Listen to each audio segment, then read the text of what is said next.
பறவைகளோட கிராமத்துல எல்லாரும் விவசாயம் தான் செஞ்சுக்கிட்டு இருந்தாங்க. எல்லார்கிட்டயும் வயல் இருந்துச்சு. துணிக்கிட்ட கூட ஒரு காலத்துல நல்ல சத்தான மண் இருக்கிற வயல் இருந்துச்சு. ஆனா துணிக்கு ஒரு பெரிய கனவு இருந்துச்சு. அது ஒரு பெரிய வீடு கட்டணுங்கிறது. அவளுடைய கனவு நிறைவேறதுக்காக அவ இருக்கிற வயலை வித்து வந்த பணத்துல ஊருக்கு நடுவுல ஒரு பெரிய வீட்டை கட்டினா. அதுக்கு கிரகப்பிரவேசமும் செஞ்சா. ஆனா நாட்கள் போக போக தான் உண்மையான பிரச்சனையே வந்துச்சு. துணிக்கு வீடு இருந்துச்சு, ஆனா வீட்டுல சாப்பிட பொருட்கள் இல்ல.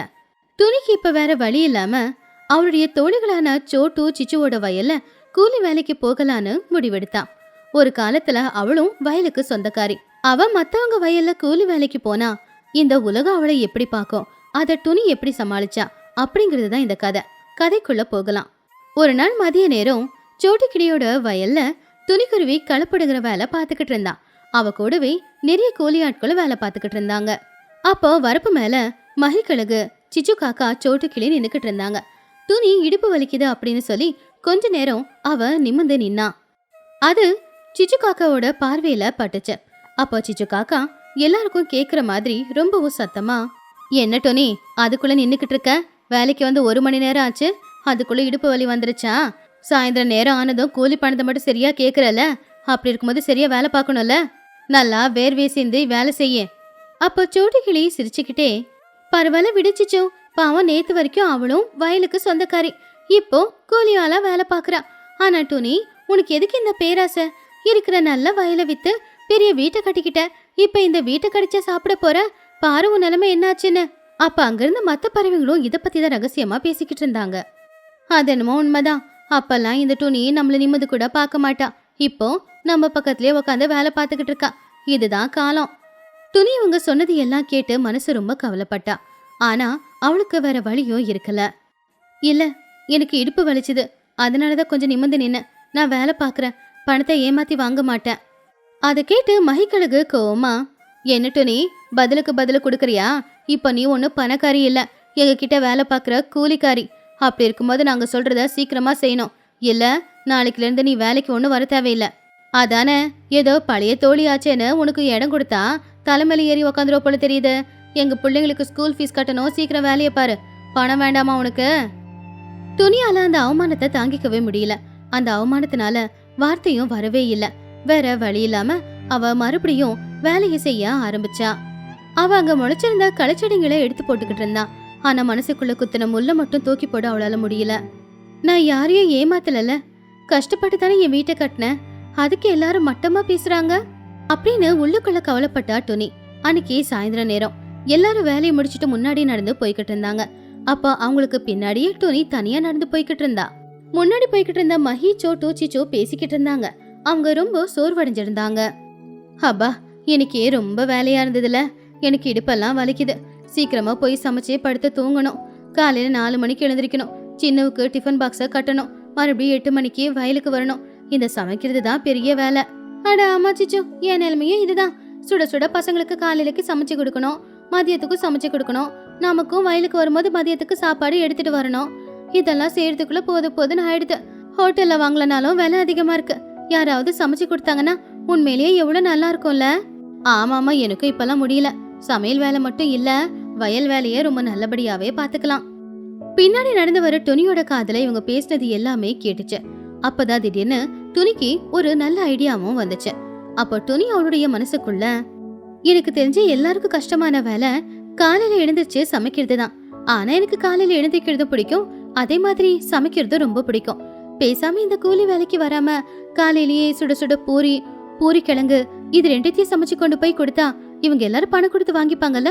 அப்ப எனக்கு யாருக்கிட்டையும் வேலை செய்யணுன்ற அவசியம் இருக்காது. இவங்க அவமான பேச்சுக்களை அனுபவிக்க வேண்டிய அவசியமே இல்ல.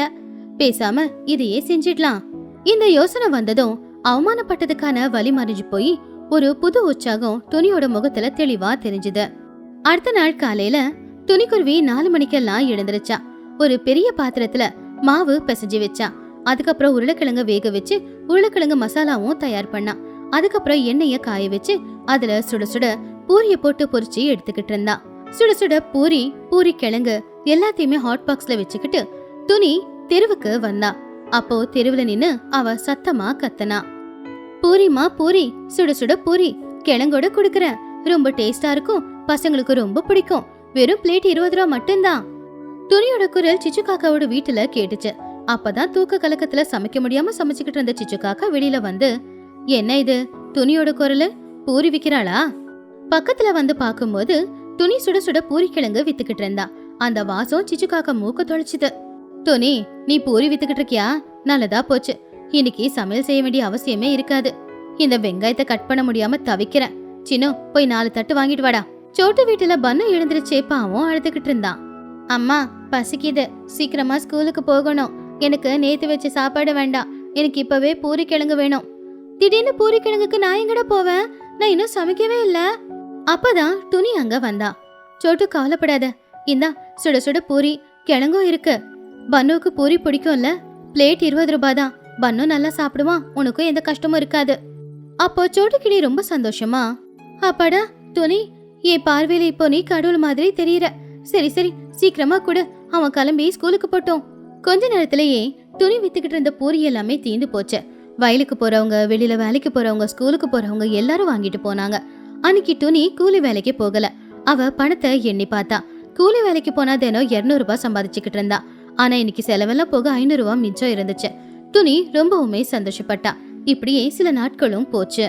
துணியோட பூரி பிசினஸ் நல்லபடியா நடந்துகிட்டு இருந்துச்சு. ஒரு நாள் மதிய நேரம் வயல்ல ஒரு பிரச்சனை. அப்போ சோட்டுக்கிளி ஒரு நாள் துணி கிட்ட இப்படி கேட்டான். துணி, நீ காலையில பூரி வைக்கிற, ஓகே, ஆனா மதியம் எப்படி எங்களுக்கு சமைக்க வேண்டியதா தானே போகுது. பேசாம மதியத்துக்கும் நீ சமைச்சு கொண்டு வந்தனா நாங்க சமைக்க வேண்டிய அவசியமே எங்களுக்கு இருக்காதுல்ல? சரி சோட்டு, அப்படின்னா நாளைக்கு லஞ்ச் டைம்லயும் நான் பூரி கொண்டு வரேன். அடுத்த நாள் காலையில வியாபாரம் முடிஞ்சதுக்கு அப்புறமா துணி மறுபடியும் பூரிய செஞ்சு அதை ஹாட் பாக்ஸ்ல போட்டுக்கிட்டு வயல் கிட்ட வந்தா.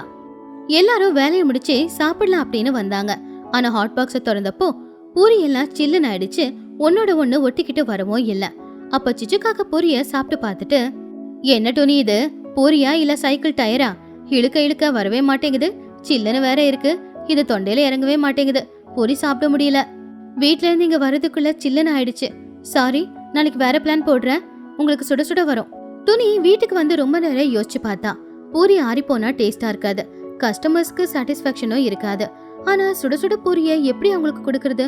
வயல்ல தான் வீடு இருக்காதே அப்படின்னு யோசிச்சுக்கிட்டு இருக்கும் போதுதான் துணிக்கு ஒரு நல்ல ஐடியாவும் வந்துச்சு. அப்போ அடுத்த நாள் துணி காலையில எப்பவும் போலவே பூரிய வித்தா. மதியம் ஒரு 12 மணிக்கு துணி ஒரு கூடையில ஒரு போர்ட்டபிள் ஸ்டவ், கடாயி, மசாலா, எண்ணெய் டப்பா, மாவு இது எல்லாத்தையுமே ஒரு கூடையில எடுத்து வச்சுக்கிட்டா. துணி அந்த கூடைய பார்த்து, இன்னைக்கு சமையல் வீட்ல இல்ல, எல்லாரும் சாப்பிடுற இடத்துலயே செய்றேன், எல்லாருக்கும் சுட சுட பூரியும் கிடைக்கும், எனக்கு காசும் கிடைக்கும் அப்படின்னு சொல்லி எல்லா பொருட்களையும் எடுத்துக்கிட்டு துணி வயல் கிட்ட போனா. ஒரு மரத்தோட நிழல்ல அவ கொண்டு வந்த பொருட்களை எல்லாம் வச்சு அடுப்ப பத்த வச்சு அதுக்கு மேல எண்ணெயை வச்சு எண்ணெய் சூடானதும் பூரிய போட்டு பொரிச்சு எடுக்க ஆரம்பிச்சா. பூரி புஸ்ஸுன்னு வந்துச்சு. பூரி கிழங்கு வாசம் அந்த இடையெல்லாம் பரவுச்சு. வயல்ல வேலை பாக்குறவங்களோட பசி அதிகமாச்சு. அப்போ வயல்ல வேலை பார்த்துக்கிட்டு இருந்த சிச்சு, மஹி, சோட்டு, லூசி, பசங்களான சின்னு, பன்னு எல்லாருமே தலையை எட்டி பார்த்தாங்க. வயல்ல துணி பூரி சுட்டுக்கிட்டு இருந்தா. அம்மா, துணி ஆண்டி தான் இங்க பூரி சுட்டுக்கிட்டு இருக்காங்க, அந்த வாசத்துக்கே பசி அதிகமாகுது, வாங்க போலாம். எல்லாரும் வேலையை நிப்பாட்டி கையை கழுவிட்டு அந்த மரத்துக்கு கீழே ஓடினாங்க. வாங்க வாங்க, சுட சுட பூரியும் இருக்கு, கிழங்கும் இருக்கு. இப்ப ஆறி போன ரப்பர் சாப்பிட தேவையில்ல, பூரியே சாப்பிடுங்க, சர்வீஸ் சார்ஜோட சேர்த்து பிளேட் 25 ரூபாய். சிச்சு காக்கா சுட சுட பூரிய சாப்பிட்டுக்கிட்டு கண்ணை மூடிக்கிட்டு, ஆஹா துணி, உண்மையிலேயே சொல்லணும்னா ரெஸ்டாரண்ட்ல கூட இந்த மாதிரி டேஸ்டான பூரி கிடைக்காது. மதிய நேரத்துல நல்ல சுட சுட பூரி, சொர்க்கமே பக்கத்துல வர மாதிரி இருக்கு. சோட்டுக்கிளி துணியோட கைய பிடிச்சுக்கிட்டு, உண்மைதான் துணி, வீட்ல இருந்து கட்டிக்கிட்டு வந்தாலும் மதிய நேரம் சில்லுன்னு தான் சாப்பிட வேண்டியதா இருக்கு. இந்த குளிருக்கு சூடா சாப்பிட்டே ரொம்ப நாள் ஆச்சு. இப்போ உன்னோட புண்ணியத்துல நாங்க சுட சுட பூரியா சாப்பிட்டுக்கிட்டு இருக்கோம். உன்னை போய் நாங்க கிண்டல் பண்ணிட்டோமே, எங்களை மன்னிச்சிடு துணி. ஆமா, நானும் உன்னை ரொம்ப கிண்டல் பண்ணிட்டேன் துணி. திறமைசாலிங்க எங்கேயும் தோக்க மாட்டாங்க, எல்லா இடத்துலயும் அவங்க ஜெயிச்சுக்கிட்டே தான் இருப்பாங்க. ஆண்டி, எனக்கு இன்னும் 2 பூரி கொடுக்குறீங்களா? நாளைக்கு என் ஃப்ரெண்ட்ஸுங்க எல்லாருக்கிட்டே சொல்றேன், அவங்களும் லஞ்ச் பாக்ஸ் எடுத்துட்டு வர மாட்டாங்க. நாளைக்கு மதியம் அவங்களும் இங்கேயே வருவாங்க, உங்களுக்கு வியாபாரம் அதிகமாகும். அப்படி அன்னையில இருந்து துணிக்குருவி வயல் வேலைக்கு போறத நிப்பாட்டிட்டான். காலையில நேரமும் மதிய நேரமும் அவ ஊர்ல பூரி வியாபாரம் செஞ்சுக்கிட்டு இருந்தா. அது மூலமா அவளுக்கு நல்ல வருமானமும் வந்துகிட்டு இருந்துச்சு. கை நிறைய சம்பாதிச்சுக்கிட்டு இருந்த துணிக்கு இப்போ சாப்பாட்டுக்கோ எதுக்குமே எந்த ஒரு கஷ்டமோ இல்ல. இதுக்கு முன்னாடி கிண்டல் பண்ண அவளுடைய தோழிகள் எல்லாருமே இப்ப அவளுக்கு மறுபடியும் ஒரு நல்ல தோழிகளா மாறினாங்க. துணி மறுபடியும் சுய கௌரவத்தோட நல்லபடியா வாழ்ந்தா.